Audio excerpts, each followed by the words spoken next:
Aunt Clara Brown, Official Pioneer. Written by Linda Lowry, illustrations by Janice Lee Porter. St. Louis, Missouri, 1859. Clara Brown made her way past barrels of dried fish. She stepped around bales of cotton. Everywhere, men tossed bags and boxes from boats onto the decks. They had brought all their belongings down the Mississippi River to St. Louis. Soon they would pair up, load up their covered wagons, and head west. Stories about gold and the Rocky Mountains ran wild. Everybody hoped to get rich. Clara walked up to a group of strangers. She asked if they were going to Colorado. A big, burly man turned. What was a woman doing on a dock? A black woman at that. He looked her up. He looked her down. Then he told Clara she couldn't leave Missouri. She was a slave. Clara proudly waved the papers in her hand. Raising her chin, she said she was no slave. She was Clara Brown, and these papers were her freedom papers. The men stared at Clara. In 1859, not many slaves had been freed. When Clara's last owner had died, Clara bought her own freedom. It had taken a lot of money and a lot of work, but 57-year-old Clara was a free woman. When Clara told men that she could pay her way to Colorado, but she worked for them. These men looked like they were too busy thinking about getting rich to fix clothes or fix food or wash clothes. Clara said she would cook their meals and wash their shirts. Smiles brightened the men's faces. The men in charge of the group stepped towards Clara. My name is Colonel Wadsworth, he said. Right then and there, Clara knew she was heading west. Clara hurried home to pack up her laundry tub and boiler. Her best friend Becky Johnson helped. Becky was excited for Clara. The gold miners were getting rich out west. Would Clara get rich too? Tears suddenly stung Clara's eyes. It would be nice to be rich, but what she was really going to Colorado for another reason. She hoped her daughter Eliza Jane would be there. Clara wanted to see her sweet face just one more time. Clara had been sold many times to many different slave owners. She had lived in Virginia, Kentucky, Kansas, and Missouri. 25 years earlier, the Kentucky owner had sold Eliza Jane. She was only 10. Clara had never seen her again. The minute Clara was free in 1856, she had begun looking for Eliza. She asked everyone she met if they had seen her. She watched the faces of people passing by, hoping to spot her. That's why Clara was heading west. She thought Eliza's owner might have taken her there. The next morning, with loud shouts and ox snorts, the wagon train pulled out. Every wagon was piled high. There were heavy tools for mining. There were bags of flour and rice, bushels of apples, boxes of tea. Most of the men came alone. A few brought their wives. Clara took care of everybody. Every day she cooked the meals over the campfire. She hung buffalo meat to dry into jerky. When people got sick, Clara nursed them with teas and herbs. Still, the men didn't know how to treat Clara. She was not allowed to ride in the wagons. Every day she walked beside the oxen. At night, when the men argued about whether slaves should be free. They argued about where Clara should sleep. Should she sleep in the wagons with the other women, or should she sleep outside with the cattle? The men didn't know that Clara's mother had been Cherokee Indian. Had they known, it would have been worse for Clara. Clara ended up sleeping on the ground under a wagon. She walked 680 miles. In June of 1859, the wagon train made it to Denver, Colorado. Clara was tired but thrilled. Here in Colorado, she could start a new life for herself. Central City, Colorado, 1859. Denver was buzzing with rumors about gold. People said Central City was the heart of gold country. But Denver was a long way from Central City. It was a 2-week trip, 40 miles up dangerous mountain roads. The only way to get there was by coach. However, black people were not allowed on public coaches. Clara had enough money to pay a man to drive her in a private coach, but she had to pretend she was the driver's servant. No one could know she had paid him for the ride. She was breaking the law. She could go to jail. Luckily, Clara and her laundry tubs arrived safely. St. Louis dock had been crowded and noisy, but it was sleepy compared to Central City, Colorado.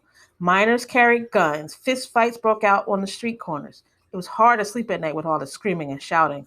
People seemed just to be a little bit to be just a little crazy from striking gold. Still, Clara was so happy to be there that she set up shop within a few days.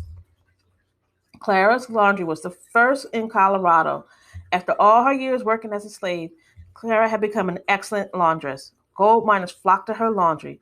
Soon she was making 50 cents a shirt.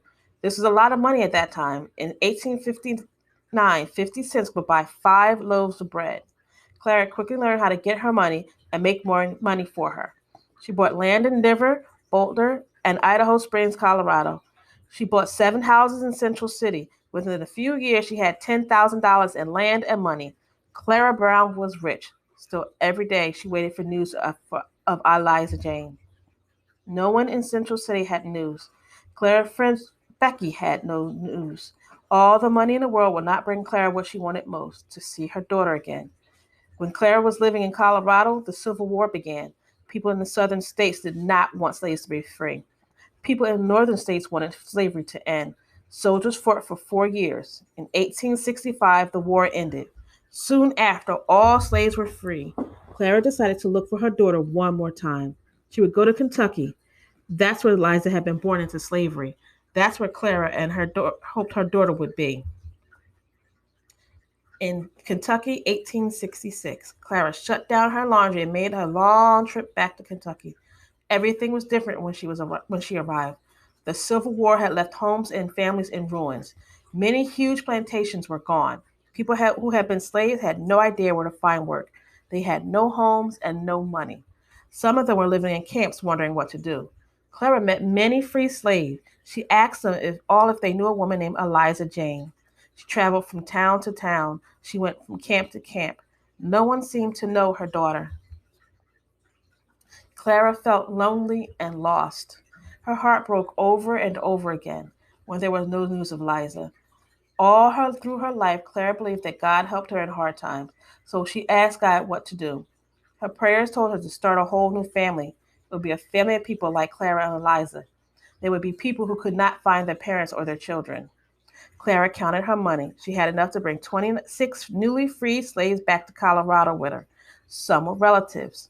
Most were strangers. With Clara in charge of her new family, headed west on a wagon train. This time, everyone's fare was paid, and they rode in wagons. Nobody walked. In 1860, there had only been 23 black people in all of Denver. Just 6 years later, Clara came home with her family of 26. The freed slaves made big news. The newspaper said they arrived in Colorado singing and dancing. Clara gave each person a home or a piece of land. She taught them how to start their own business. In return, they spread the word about Eliza.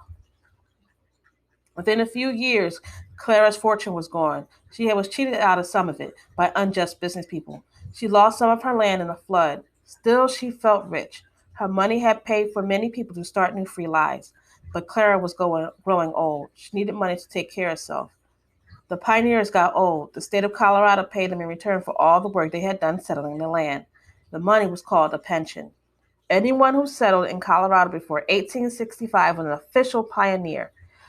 Clara had arrived in 1859, but when she tried to get her pension, she discovered some strange rules.